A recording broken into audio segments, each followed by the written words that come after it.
तो आजकल भगवा लव ट्रैप का मामला काफ़ी गरमाया हुआ है और नौजवान इस मामले को लेकर जिस तरह से आप देख रहे हैं सोशल मीडिया पर लगातार बहुत सारी वीडियोस आ रही हैं जिसमें बुर्कापोश लड़कियां अगर किसी गैर मुस्लिम के साथ नज़र आ रही हैं तो उसको पूरी तरह से एक्सपोज करते हुए ये टीम जगह जगह पर नज़र आ रही है। ऐसे ही कुछ मामला उत्तर प्रदेश में सामने आया। आपने देखा पिछले 2 दिन पहले कई लोगों को गिरफ्तार किया गया है जिसमें एक लड़की के साथ जिस तरह से किया गया था उन नौजवानों के ज़रिए और उसमें मार पिटाई तक देखने में आई थी उन लड़कों की जो गैर मुस्लिम लड़के जो मुस्लिम लड़कियों के साथ टहल रहे थे। इस ट्रेंड को लेकर भी कहीं ना कहीं सोशल मीडिया पर सवालात खड़े हो रहे हैं। उसके साथ ही अगर मुस्लिम माशरे की बात की जाए तो उसमें ये बहस शुरू हो गई है कि आखिर कहाँ पर कमी है कि हमारी बेटियाँ हमारी लड़कियाँ गैर मुस्लिम लड़कों के साथ न सिर्फ टहलती हुई नज़र आ रही हैं बल्कि कन्वर्ट होने के बाद हिंदू धर्म अपनाने के बाद उनसे शादी तक करती हुई दिखाई दे रही हैं। इसके साथ ही पिछले दिनों आपने देखा आरएसएस का एक फर्जी लेटर भी सामने आया जिसमें यह दावा किया गया है कि 10 लाख लड़कियों को गैर मुस्लिम कराया जाएगा और एक पूरी तरह से अभियान छेड़ा गया है।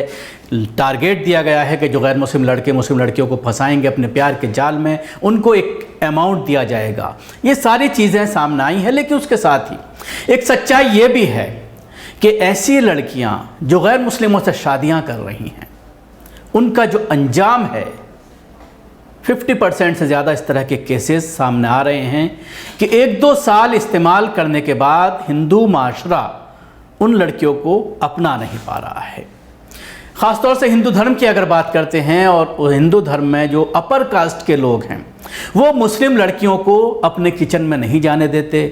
अगर वो धर्म परिवर्तन कर भी लेती हैं तो हिंदू धर्म की जो मान्यताएं हैं उसके अनुसार जो बुज़ुर्ग महिलाएं हैं ख़ास तौर से घर की यानी लड़के की माँ दादी या उसकी बहनें जो है वो पूरी तरह से उसको एक्सेप्ट नहीं कर पाती हैं। इस तरह के दर्जनों मामले सामने आते हैं कि कुछ सालों बाद तलाक की नौबत आ जाती है, यहाँ तक कि मारपीट और उसके साथ ही हत्या तक के दर्जनों मामले इस तरह के सामने आते रहते हैं।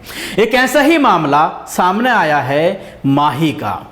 लव मैरिज करके कुछ दिन पहले उसने अपने प्रेमी पति शेखर से शादी की थी। शेखर ने इसको छोड़ दिया है और ये कहा जा रहा है कि जीजा को परोसने की बात कही गई इस लड़की के ज़रिए कि शेखर मुझे ये चाहता था कि मैं उसके जीजा के साथ संबंध बनाऊं और इसके लिए उसने एक बाकायदा प्रेस कॉन्फ्रेंस की और प्रेस कॉन्फ्रेंस करके उसने गुहार लगाई है आला पुलिस अधिकारियों से और उत्तर प्रदेश सरकार से कि उसको इंसाफ दिलाया जाए, नहीं तो वो आत्मदाह कर लेगी। देखिए ये वीडियो। क्या नाम आपका? रुखसार उर्फ माही गर्ग। क्या पूरा मामला है बताइए इसको। पूरा 3 साल पहले मैंने 2021 में शादी की थी शेखर करके लड़के से। तो वो अब मुझे छोड़ने को कह रहा है 3 साल बाद कि मैं तुझे जानता ही नहीं, कौन है तू। क्या नाम आपका पहले था, अब क्या नाम है? क्या रुखसार माही। उसका पहले रुखसार था, अब माही हो गया। आधार कार्ड में भी पैन कार्ड में भी और धर्म के बाद मेरा नाम माही हो गया था। अच्छा, क्या दिक्कत आ रही है? दिक्कत ये आ रही है अब उसके जो मम्मी है उसके जीजा है मुझे साथ रहने नहीं दे रहे। क्या कह रहे हैं? कह रहे कि बस अब इसके साथ मत रहे। रजिस्ट्रेशन करवाने की मांग करी थी तो लड़के को अपने पास बुला लिया और उसका जीजा जो कुछ भी है मारपीट और छेड़खानी घर में रह के मैंने उसकी बात नहीं मानी तो इस वजह से उन्होंने घर से बाहर निकाल दिया। पूरे मामले की शिकायत पुलिस में की थी। क्या हुआ अब तक? कुछ नहीं हुआ, न्यू मेरे जांच करेंगे। अब तक अगर आगे कार्रवाई नहीं होती अगला कदम क्या होगा आपका? बस मैं अपनी जान दूंगी। यूपी सरकार द्वारा लगातार महिलाओं की सुरक्षा रक्षा उनकी बात को जो है लेकर प्रमुखता से समझाई भी जा रही, जागरूकता भी की जा रही है। किस तरह देखते हैं, क्या उम्मीद है सरकार से? कुछ भी उम्मीद नहीं है, कोई बेटी बची ही नहीं रही। एक धरने पे वहां जंतर मंतर पे भी बैठी है, एक में कल को मैं यहाँ उसके घर के सामने बैठ जाऊंगी। मैं कहाँ पे जाऊँ? जो मेरा पति जो मैंने शादी की, फेरे लिए, धर्म प्रवेश किया, वो मुझे क्या जानता ही नहीं। अब मुझे क्या करना चाहिए? इससे तो अच्छा मरना ही बेहतर है। क्या नाम आपके पति का? शेखर गर्ग।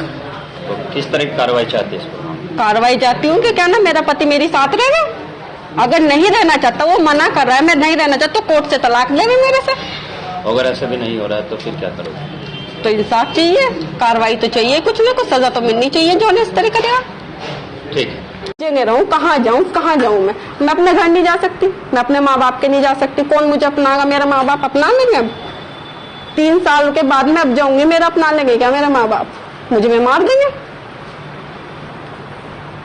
मुझे वे मार देंगे, इसीलिए मुझे इंसाफ चाहिए। मैं कहाँ जाऊं? और उसने प्रॉपर्टी सब अपनी माँ के गिफ्ट कर दी, उसके नाम कर दी, जो भी उसके नाम था सब कुछ माँ के कर दिया। और अभी मेरे साथ रहते रहते और जीजा तो इतना कोशिश कर रहा है मुझे मरवाने की भी, हर चीज में सब कुछ उसी की चाल है। डीएवी कॉलेज में काम करे वो। ठीक है, क्या पूरा नाम है आपका और क्या मामला है, पूरा डिटेल में बताओ। रुखसार उर्फ माही गर्ग। मैंने 3 साल पहले मंडी में रहने वाले शेखर गर्ग के नाम से शादी की थी, रीति रिवाज, हिंदू रीति रिवाज से।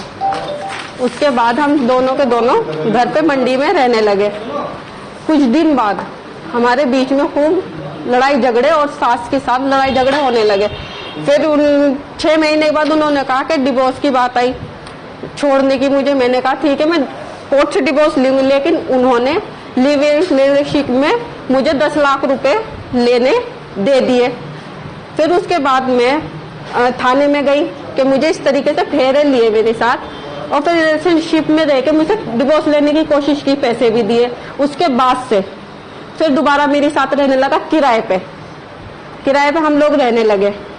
मैंने बल्कि उसके पैसे भी वापस कर दिए, पैसे भी सब उसे के वापस कर देते, दोबारा हम साथ रहने लगे। अब जनवरी में मैं उसके घर में एंट्री हो गई थी मेरी, आप लोगों को पता भी है, मीडिया में भी आई थी ये बात भी, जब मैं धरने पे बैठी थी। उसके बाद दोबारा हम लोग साथ रहने लगे। मेरा हाथ का ऑपरेशन हुआ था, मेरा हाथ टूटा हुआ। उसके बाद उसकी मम्मी ने किराए पे घर दिला दिया हमें और कहने लगा खर्चा पानी मैं दूंगी, तुम किराए पे रहो।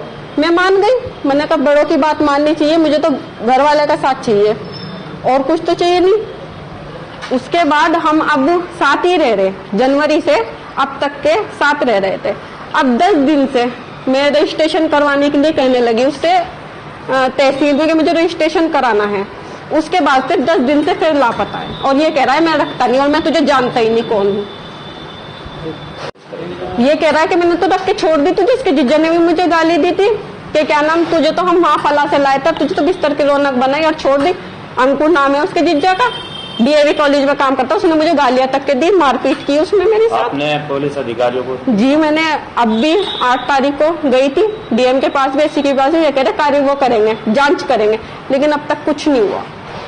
और जो जिसके किराए के घर में मैं रह रही, वो बार बार मुझे परेशान कर रहा कि हम तुम्हें किस तरह के लिए रखें। वो निकालने की कोशिश कर रहा, ना उसका किराया जा रहा ना कुछ जा। तो मैं कहाँ जाऊं? मैं दोबारा उसके घर के सामने जाके बैठूंगी और मुझे मारने की भी धमकी दी जा रही लगातार। क्या चाहते हो? मैं इंसाफ चाहूँ, या तो मुझे, अगर वो नहीं रहना चाहता, मना कर रहा कि मैं तेरे साथ नहीं रहना चाहता, तो वो मुझे कोर्ट से तलाक देगा। कोर्ट से तलाक मांग रही मैं, उससे कुछ प्रॉपर्टी नहीं मांग रही। कोर्ट से मुझे तलाक दे दे, वरना जो इंसाफ की बात है, जो मेरी इंसाफ की बात है, मैं कहाँ जाऊँ, किसके साथ रहूंगी मैं? आपके बच्चे भी है? नहीं, मेरे 3 मिसकैरेज हो गए। तो ये लड़की माही है जो मुजफ्फरनगर की है। इसके पति के जुल्म और सितम से तंग आकर इंसाफ की आस लिए 6 माह से सरकारी दफ्तरों के चक्कर काट रही है।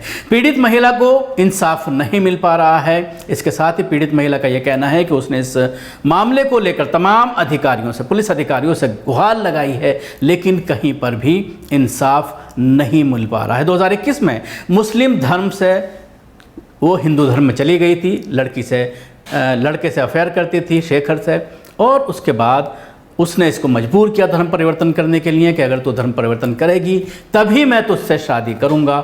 और उसके बाद ये धर्म परिवर्तन करने के लिए मजबूर हुई, लेकिन उसके बाद 2021 में शादी की थी, 2023 चल रहा है, 2 साल में ही पूरी तरह से हकीकत खुल गई। और ये 2023 ने बल्कि 2022 के लास्ट में ही इसका विवाद अपने पति के साथ शुरू हो गया और उसके बाद इसको 6 महीने से अपने पति से अलग रहना पड़ रहा है।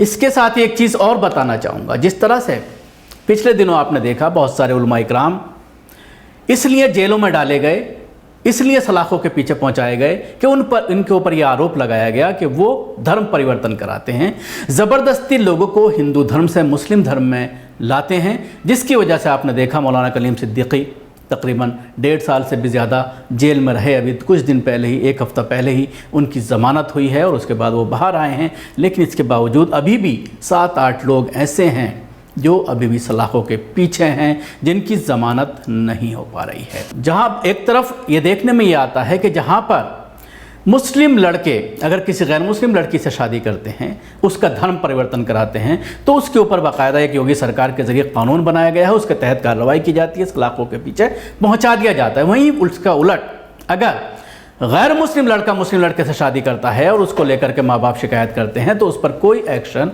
नहीं लिया जाता। ये दोहरा फार्मूला जो है कहीं ना कहीं सवालात खड़े करता है। और उसके साथ ही सोशल मीडिया पर यह बहस भी शुरू हो रही है कि जो लड़की अपने धर्म को छोड़ सकती है, अपने बाप को जिसने 18-20 साल उसको पाला, पढ़ाया लिखाया, उसको अच्छी तालीम दी, उसको तरबियत दी, उसको छोड़ देती है एक 6 महीने 1 साल के प्यार के लिए, और न सिर्फ उसको छोड़ देती है बल्कि धर्म को भी छोड़ देती है। माँ बाप तो छोड़ दीजिए, जो अल्लाह तक को छोड़ देती है, जो अल्लाह के भरोसे को छोड़ देती है, जिसका नाम वो बचपने से लेते चली आ रही है, जिसको लेकर के वो नमाज़ पढ़ती है अल्लाह को खुश करने के लिए, वो अपना धर्म परिवर्तन कर लेती है और हिंदू धर्म अपना लेती है। तो सवाल यही बहुत बड़ा है कि आखिर इन तरह की लड़कियों के साथ हमदर्दी क्यों रखी जाए। ये एक बड़ा सवाल मुस्लिम माशरे में भी खुलकर सामने आ रहा है।